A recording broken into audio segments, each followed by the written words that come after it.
Jaya Radha Madhava Kunja Bihari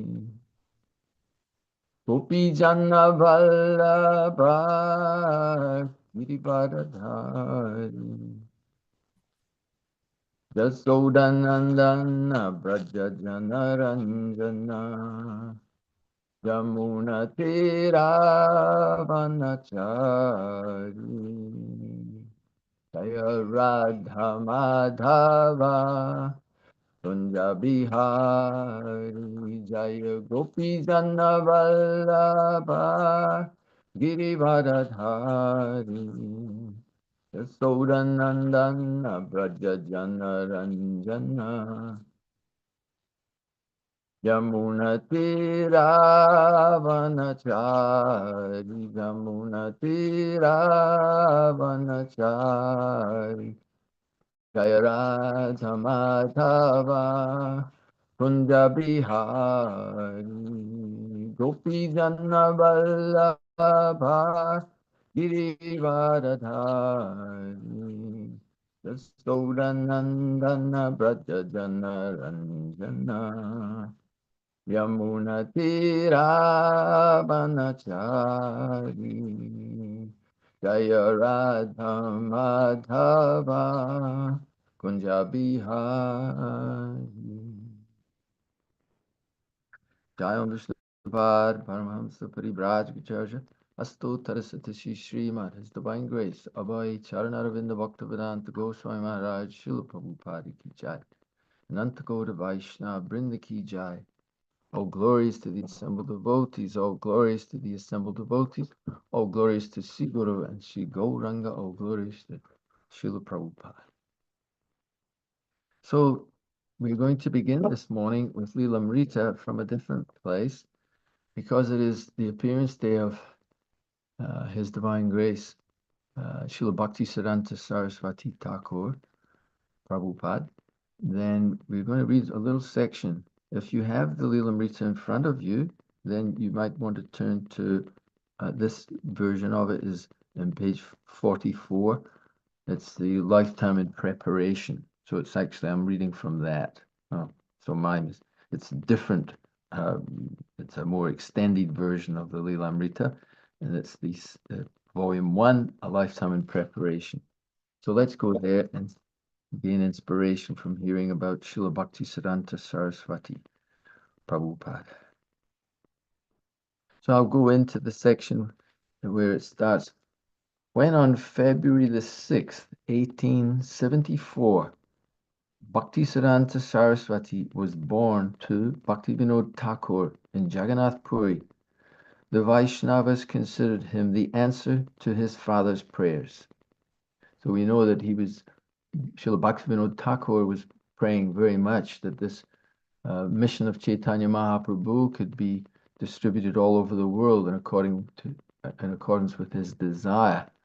So Bhaktivinoda Thakur was always thinking in that way, how to take this message of Chaitanya Mahaprabhu out of India to the whole world, because that was the prediction.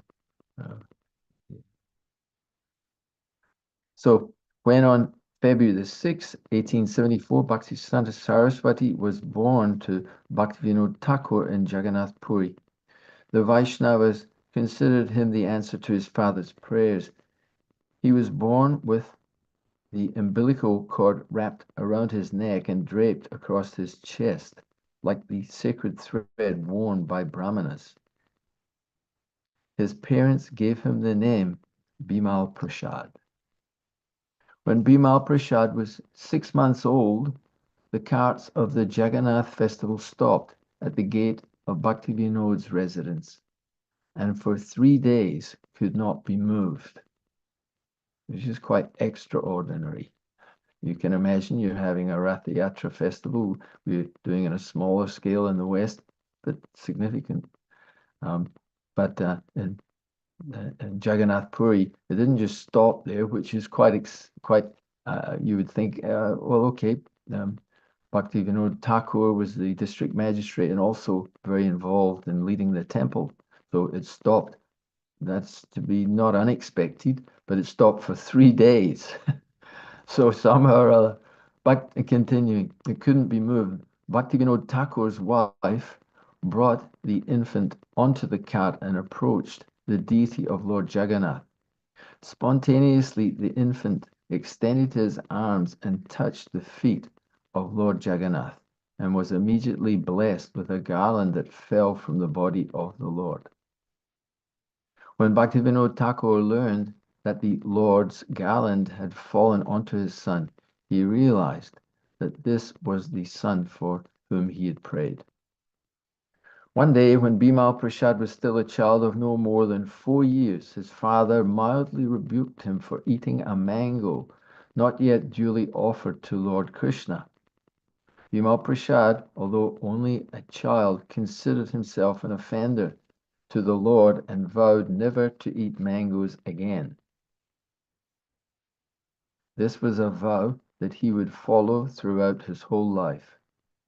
So, 4 years old, took a vow, and for his whole life he would not eat mangoes, even when offered by in so many instances throughout his life. He said that I am an offender. Wow. By the time Bhima Prasad was 7 years old, he had memorized the entire Bhagavad Gita and could even explain its verses. His father then began training him in proofreading and printing, in conjunction with the publishing of the Vaishnav magazine, Sajan Toshan. With his father, he visited many holy places and heard discourses from the learned Pandits. As a student, Bimal Prasad preferred to read the books written by his father instead of the school texts.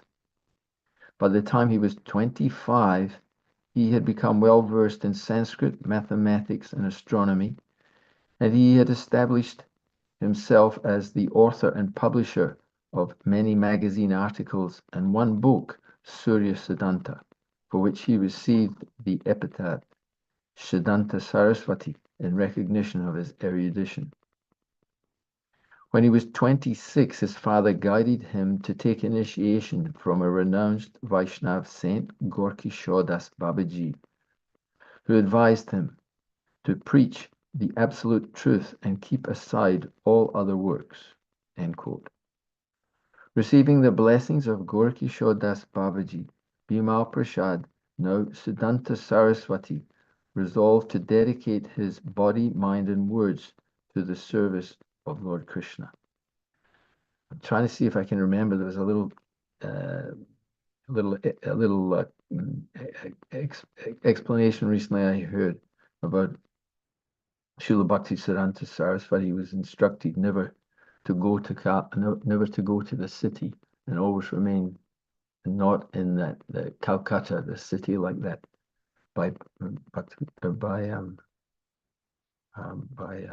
Gokisharas Babaji Maharaj. And he said, I followed that instruction, and it was a little hard to understand because he was very much in Calcutta preaching. So he said that was the position, that Calcutta is not Calcutta. I never went to Calcutta. I went to preach the glories of Chaitanya Mahaprabhu. Therefore, I have followed the instruction of my Guru Maharaj. Some other one was never to take disciples, I think. And he said, yes, I also followed that.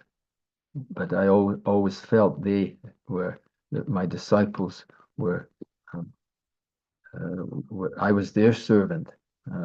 So I was in that mood. I'm sorry, I can't quite get that explanation, but very, very nice points. He was such an amazing personality. In 1905, Siddhanta Saraswati took a vow to chant the Hare Krishna mantra 1,000,000,000 times.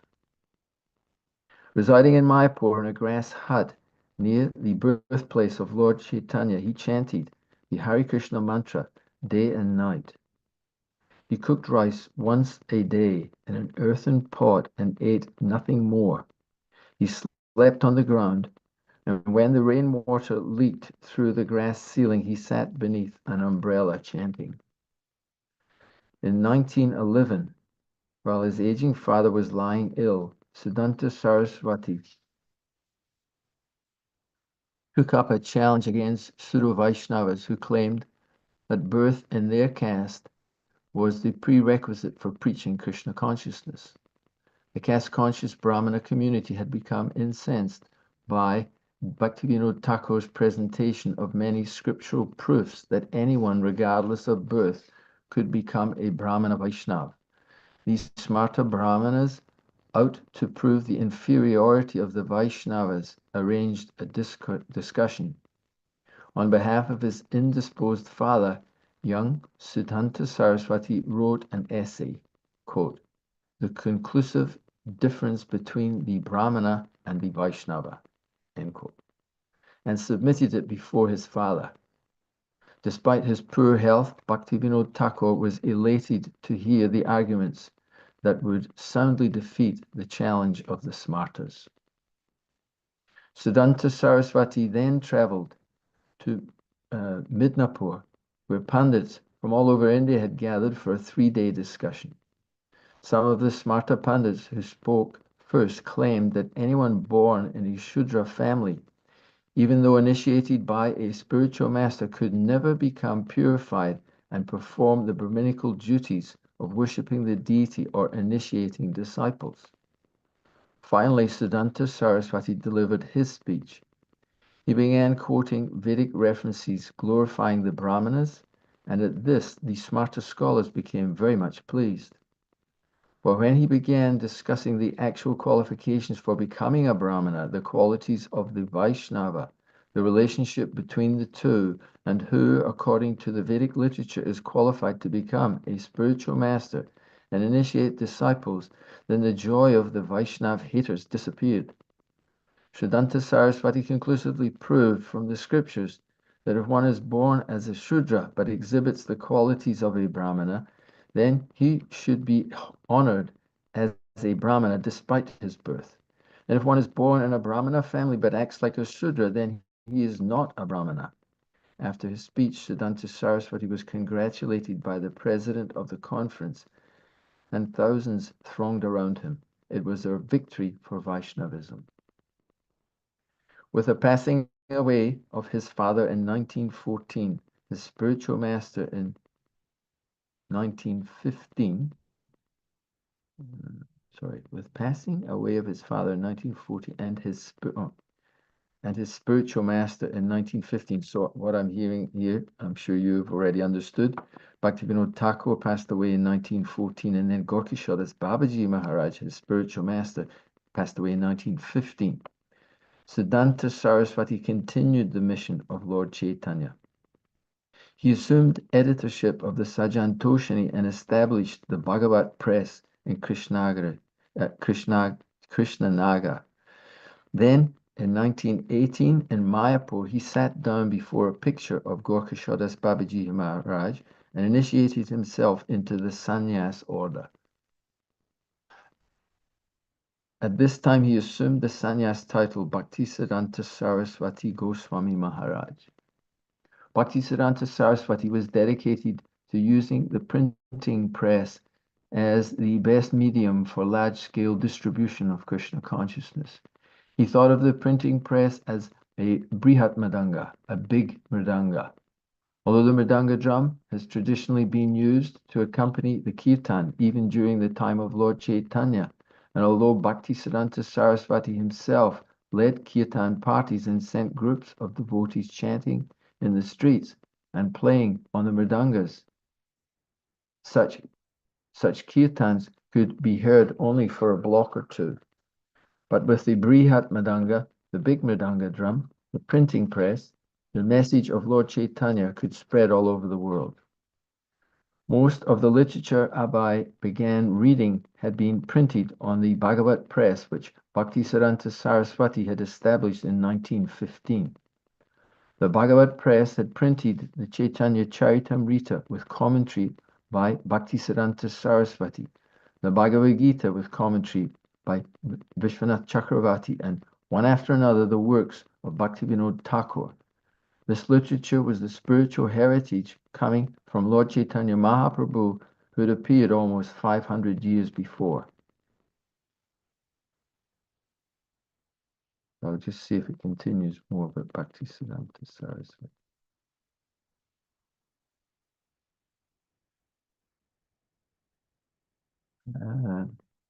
I'll read on.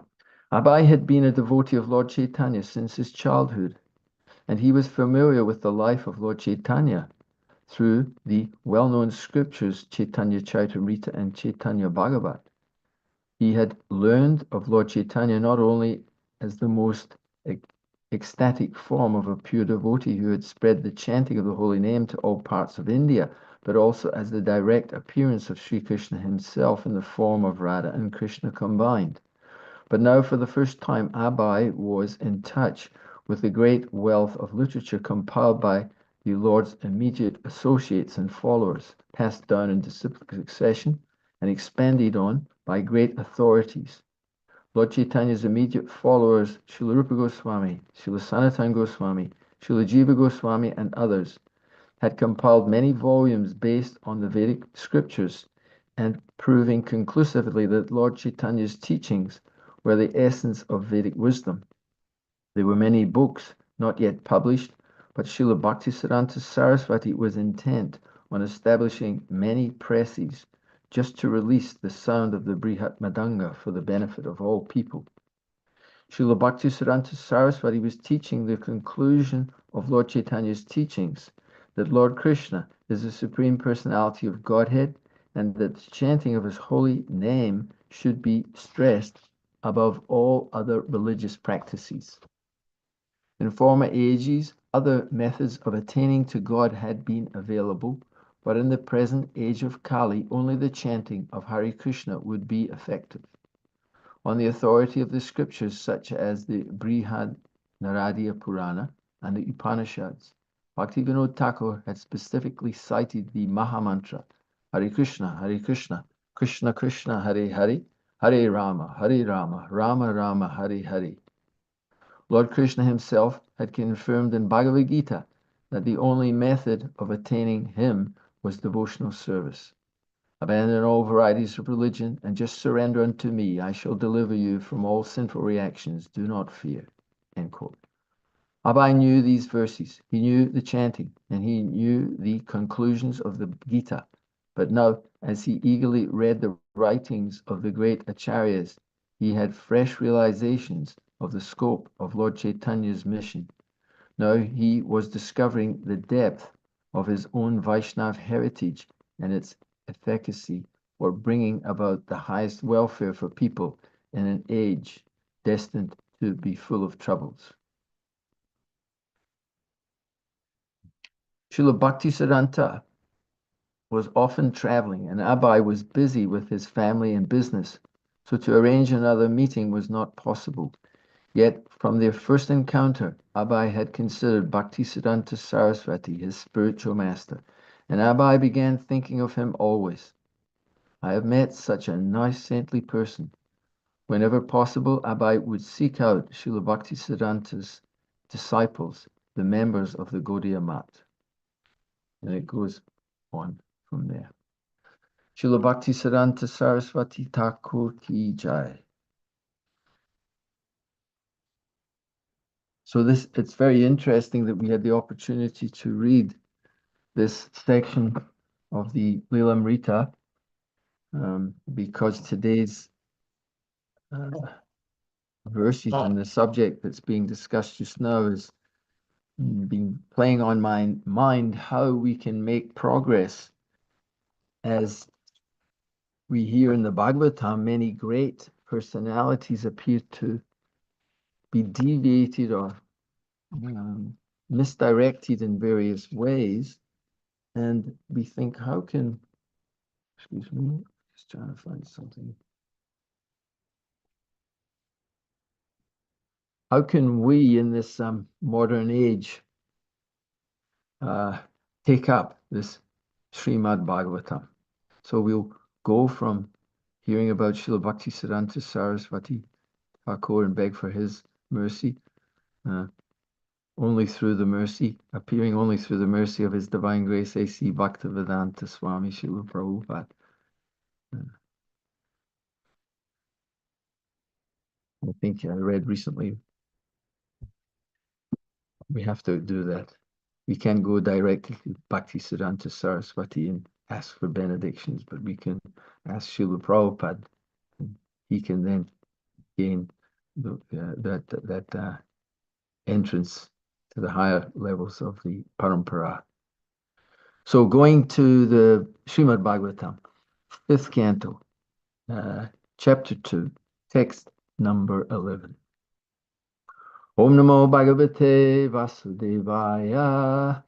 Om Namo Bhagavate Vasudevaya. Om Namo Bhagavate Vasudevaya. Text number 11. Kim Sambritam Ruchirayor Dvijasringayoste Madhyek Madhyekshovahasi Yatra Drishastritame Pankoruna Surabir Atma Vishanga Idrig Yenasrama. Sorry again. Yen ashramam subhag me surabi karoshi. Translation and purport by His Divine Grace, A.C. Bhaktivedanta Swami Srila Prabhupada. Translation. Agnidra then praised Purvachiti's raised breast. He said, "My dear Brahmana, your waist is very thin. Yet, with great difficulty, you are carefully carrying two horns, to which my eyes have become attracted. What is filling those two beautiful horns? You seem to have spread fragrant red powder upon them, powder that is like the rising morning sun. O most fortunate one, I beg to inquire where you have gotten this fragrant powder that is perfuming my ashram, my place of residence." Srila Prabhupada's purport. Agnidra appreciated Purvachiti's raised breasts. After seeing the girl's breasts, he became almost mad. Nevertheless, he could not recognize whether Purvachiti was a boy or a girl, for, as a result of his austerity, he saw no distinction between the two. He therefore addressed her with the word Dvija, O Brahmana. Yet, why should a Dvija, a Brahmana boy, have horns on his chest? Because the boy's waist was thin. Agnidra thought he was carrying the horns with great. The boy's waist was thin. Agnidra thought he was carrying the horns with great difficulty, and therefore, I'm missing this. The light in the room at the moment is not very good, so I'm finding it difficult to see properly. He therefore addressed her with the word Dvija, O Brahmana. Yet why should a Dvija, a Brahmana boy, have horns on his chest? Because the boy's waist was thin, Agnidra thought he was carrying the horns with great difficulty, and therefore they must be filled with something very valuable. Otherwise, why would he carry them? When a woman's waist is thin and her breasts are full, she looks very attractive. Agnidra, his eyes attracted, contemplated the heavy breasts on the girl's thin body and imagined how her back must sustain them. I think it's worth mentioning even here, we have to see Prabhupada's first said, he's become almost mad. So it's worthy of note that due to his austerities, he can't see any distinction between a boy and a girl, yet it appears that he's seeing some distinction. So the whole thing is a bit mad. So keep that in mind. Agnidra imagined that her raised breasts were two horns she had covered with cloth so that others would not see the valuables within them. Agnidra, however, was very anxious to see them. Therefore, he requested, "Please uncover them so that I can see what you are carrying." Sounds quite reasonable, but it's all pretty mad. Rest assured that I shall not take it away.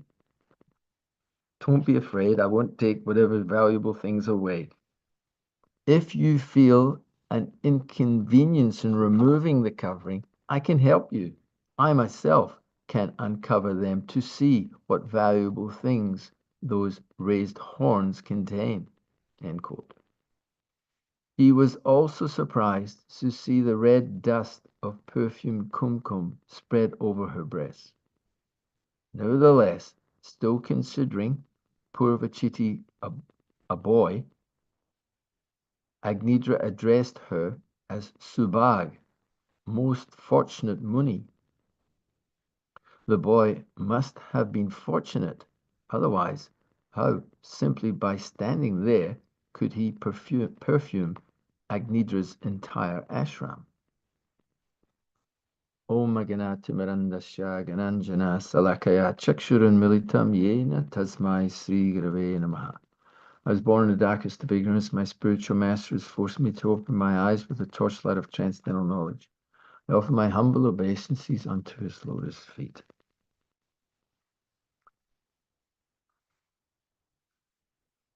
So this is a very interesting, as every story in the Bhagavatam is, it is a very interesting description. So much so that Srila Prabhupada has stated that he became almost mad. So there's many aspects to this story. We are hearing that Priyavrata had produced a number of children, and Agnidra was his son. And earlier, I think in the beginning of this chapter, being the son of Priyavrata, he should have decided to go to the spiritual world. Prabhupada posed that question. How come is that he was desiring to go to Pitriloka?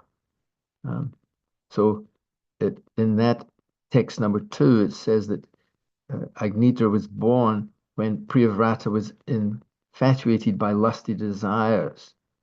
So the Prabhupada goes to great length to explain the Garbhadan Samskar, that the performance of the purificatory processes has to go on at all stages of our existence. And this is the Vedic system, that is the Vaishnava system, that at all times we have to think, Manmanabhava Madbhakto Majajimam Namaskaru, Mama Vaishate Satyam Te Pratijane Priyosami. Always think of me, become my devotee, bow down, worship me, offer obeisances unto me. Always thinking in this way, then surely you will come to me. So at all stages, one has to focus the attention, which we can see and hear is not that easy. So due to that, and I'm connecting, I'm going to try and see if we can connect this to hearing about the powerful preaching of Bhaktisiddhanta Saraswati, where if studied, the smarta conclusions are very meritorious and valid in so many ways, because you hear that unless one is properly situated and born in a proper family, because here we'll go back in and out, hopefully we'll get sanity in all of this, that we're hearing how Maharaj Agnidra, because of the time when he was conceived, Priyavrata was infatuated by lusty desire, then he was affected by that. So it's so powerful, the past lives and the influence of the time at the time of conception of the father and the mother, how the mentality will be there in the child that's born. So, so we can learn a lot from this story, because, as I say in that text too, Prabhupada emphasizes the Garbhadan Samskara in this age, that one should try to cultivate that. And when, as devotees, we understand this is the process of the yagya. There's a great yagya to enter the grihastha ashram, and to produce children should be done in the mood of the yagya, to become purified, to produce, as we heard also. Bhaktivinoda Thakur was praying sincerely that please he was praying for a ray of Vishnu. My Lord, please send a child that will be able to convey this message of Lord Chaitanya. And we see the power of that consciousness. And that was uh, Bhaktisiddhanta Saraswati appeared in that way. So then you think, well, yeah, what is our position? Um, um, yeah, especially born in the West, person like me and others born in the West. Sometimes, if one is born in India, we may have some pious credit from mother, father, grandfather, like that. Um, but fortunately, we are not dependent on the birth. We heard that the birth is, and Prabhupada in various places relates to that and says, yes, I was born in a very wonderful Vaishnav family, and it is great merit to come in that way. It has a great potential, like Bhaktivinoda Thakur is giving birth to the son. So um, Srila Prabhupada like that. But it's not that. It's the guna and the karma, the actions and the quality. And then we heard Bhaktisiddhanta Saraswati was very forcefully presenting that being born in a Brahmana family is very good. You have a great opportunity, just like if you were born in the family of a high court judge, there's a chance you might go to law school. And from that law school, you might become qualified and get your degree. And then you may approach the bar and be trained, or should we say, accepted after all the training in law school to be able to sit on the bench of being a high court judge like that. So there has to be the quality and the action. Also, Prabhupada gives another example of a doctor. You have to be practicing. You can't just say, oh I got my qualification 25 years ago and now I'm going to perform an operation. Not a good idea. I wouldn't advise you to go there because you have to be practicing. So it's the action uh, is very important. So just thinking where to go there. Sorry, I'm just trying to keep. Yes. So, Priyavrata's son, Agnidra, is um, influenced by that propensity, and his desire is stated that he wanted to go to Pitriloka. That was his determination. So, again, um, it's very rare to get the association of pure devotees of the Lord who are completely in the line of previous acharyas and are able to deliver the highest siddhanta or conclusive statements of all Vedic literature to take to devotional service and, and then to be able to explain that devotional service in a way where one can gradually make progress and come to the highest levels. So this is actually possible. So that is the great benediction of Sri Chaitanya Mahaprabhu's Sankirtan movement, that even the lowest personalities can be delivered. Jagai and Madai, we hear from Chaitanya Leela, were delivered. There was no sinful activity that they didn't perform. They were just, yeah. And therefore, Chaitanya Mahaprabhu, Patita Pavana, is known as deliverer of the most fallen personalities. So all of this is possible by the uh, power of the Lord through his devotees. Um, in the 10th canto, is it the 10th canto? Maybe it's not 10th canto, maybe it's 11th canto. There's that famous verse that explains that. Oh, it's not there. Sorry, it's not there. Bhagavatam. At least I can go to the Bhagavatam. It says, Arura Krishna Param Padam Tada Padantiyadra Anudrita Yusmadangraya. The last two lines of that verse. It says, Yinyera Vindaksha Vimuktamaninas Tvayasta Bhavad Avisuta Buddhaya. Arura Krishna Param Padam Tada Padantiyada Anudrita Yusmadangraya.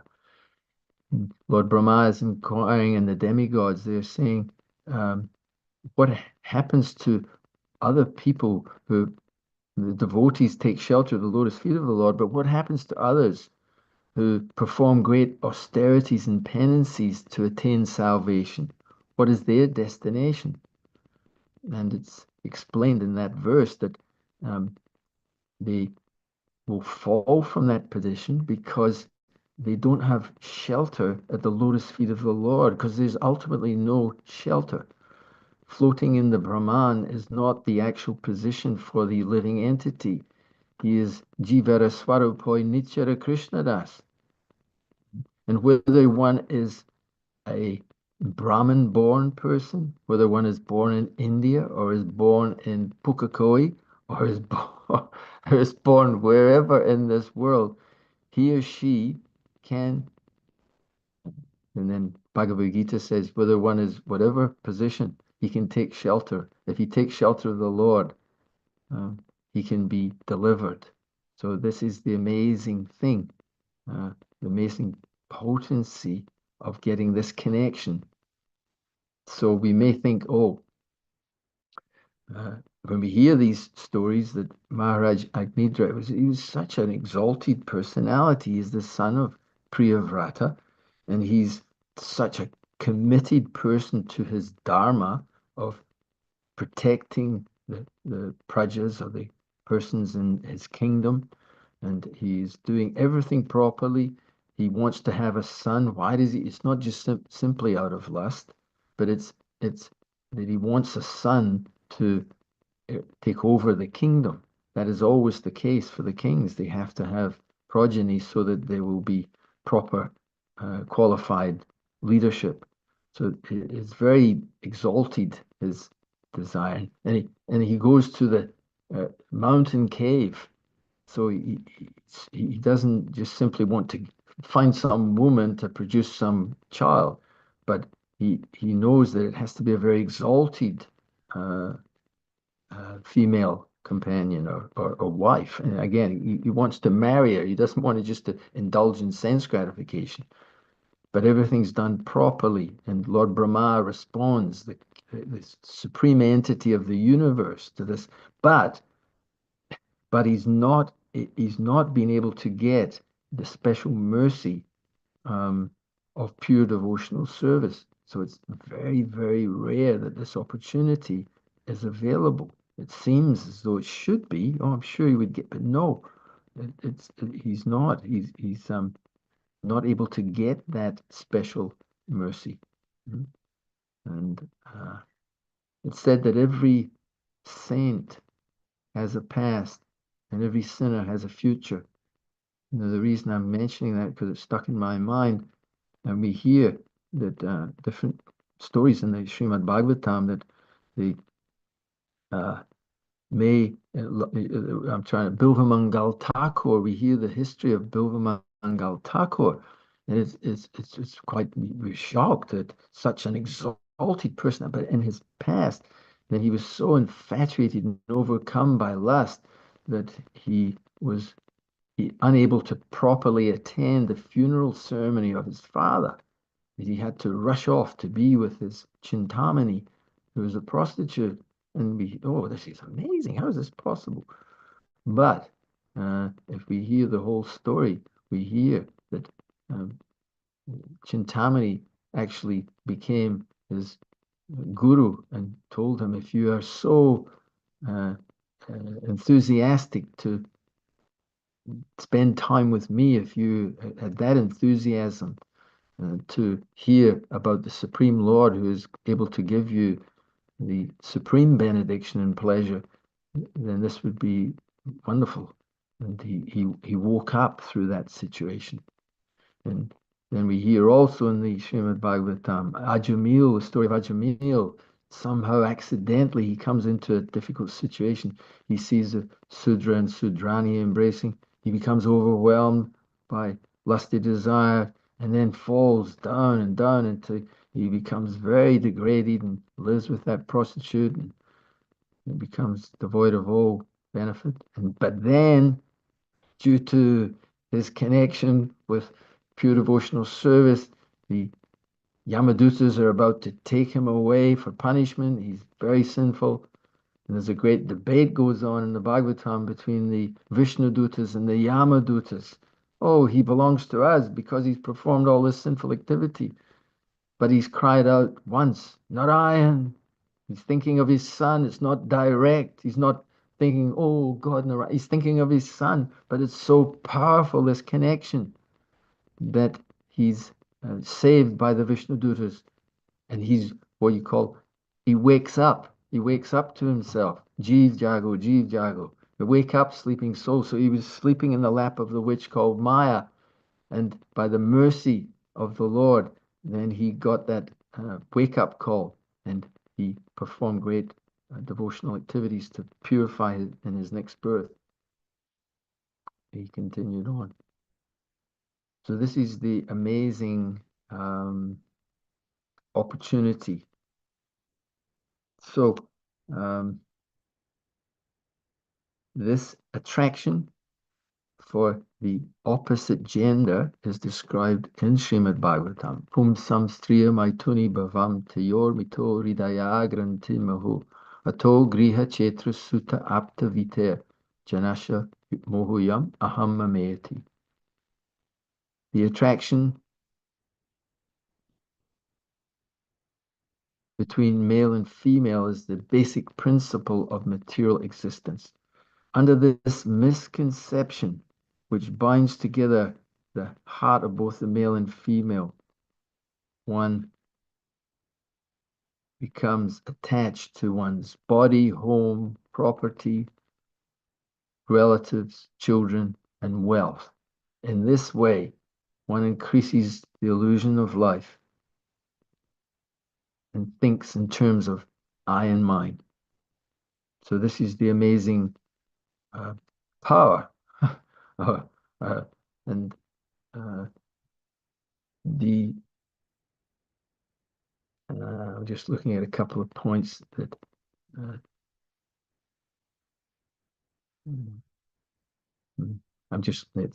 look down and I see Bhogaishvarya Prashaktanam from Bhagavad Gita. Those who are bewildered by the desire for sense enjoyment, material opulence, and are bewildered by such things, the resolute determination for devotional service does not take place. So it requires that we become devotees, and then we were non-devotees, and then we become beginning devotees, and then we become casual devotees. We chant a little bit, and then a little bit of this, and a little bit of that, and then we may become more serious devotees. You become serious. Maybe I should inquire more about this. I chant, I go to the Sunday feast sometimes, and I do a little of this and that, but then I might become a little more serious about this thing because of my interest is piqued in some way. Then you become a little serious, and then you might become a committed devotee, and you commit to taking initiation and following rules and regulations. And then we may become committed devotee, and eventually the whole process will become that we become very serious. Tivrena Bhakti Yogina, Bhagavatam says that is the only means for attainment of the final perfection of life. So we might get a little perfection, we need more. So the only way is the intensive practice. So there's Nishta, we go on to Nishta, we become very steady, and then we might go on to Bhava Bhakti, where there's a sense of love arises within the heart, a real attachment and a natural spontaneous attraction for the Supreme Lord. And Bhava Bhakti, then Prema Bhakti ultimately is the ultimate stage of devotional service. So Prabhupada says on the path there is the two difficulties, wealth and woman. Oh, sorry, I'm Heather. We've got a few minutes to complete. The opposite sex is the big attraction, and that sense enjoyment, and material opulence. So therefore we see Chaitanya Mahaprabhu was showing he would not allow a woman to come close in any way, uh, apart from the lady who stood on his shoulder at the Jagannath temple.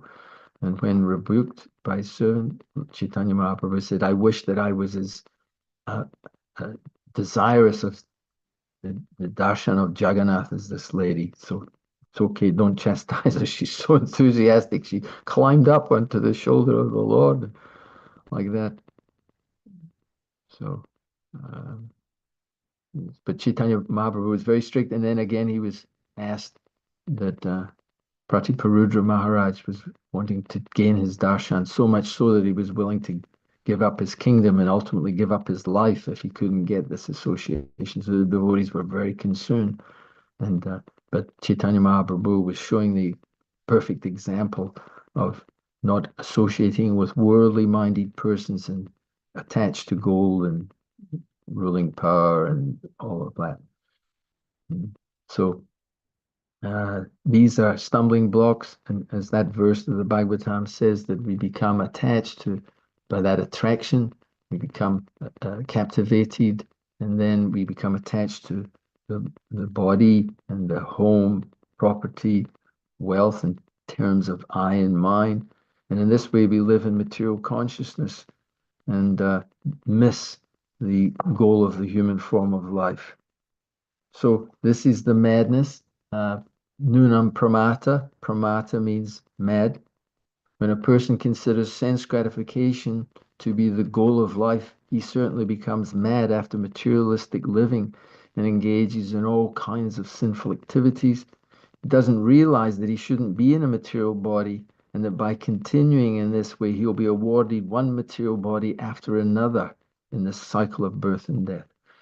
So we're seeing the Bhagavatam has got so many stories and histories of how someone gets caught and snared by the illusions of Maya, and somehow or other we gain the inspiration that the Bhagavatam is saying, yes, they may have had difficulty, they may have had problems, they may have had to face great challenges, but by the grace of the Lord, through the Lord's pure, unalloyed devotees, they take up the process or they regain the process and carry on to gain perfection. There's no failure.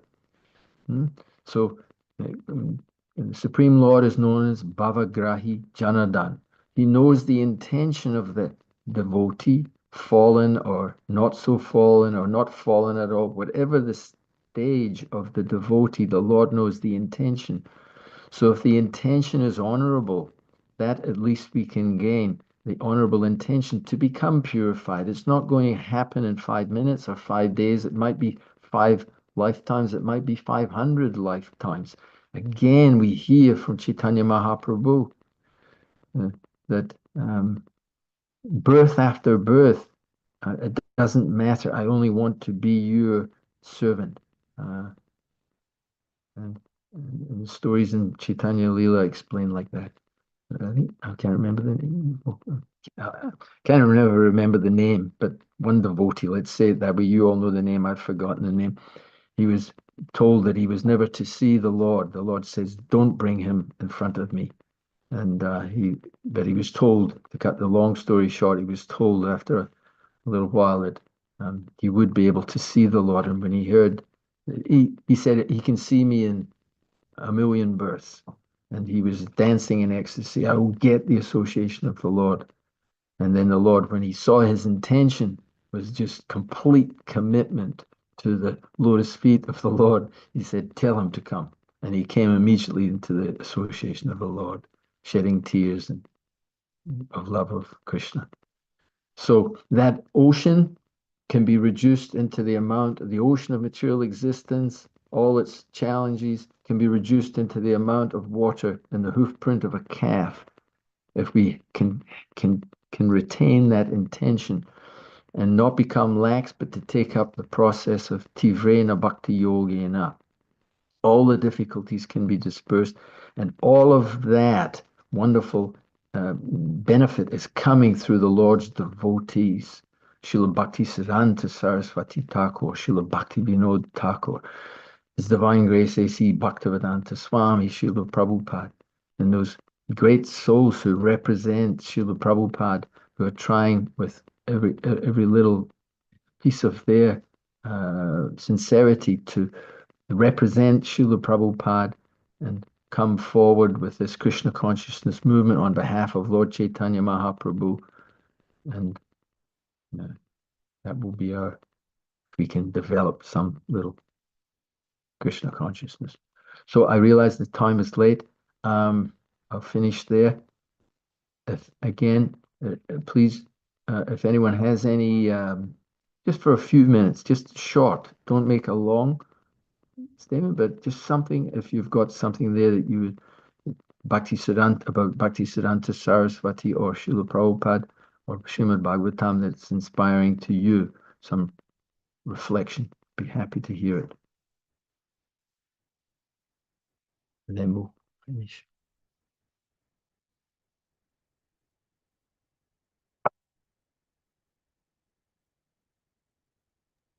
Okay, so Hare Krishna Prabhu, Dandavat Pranam.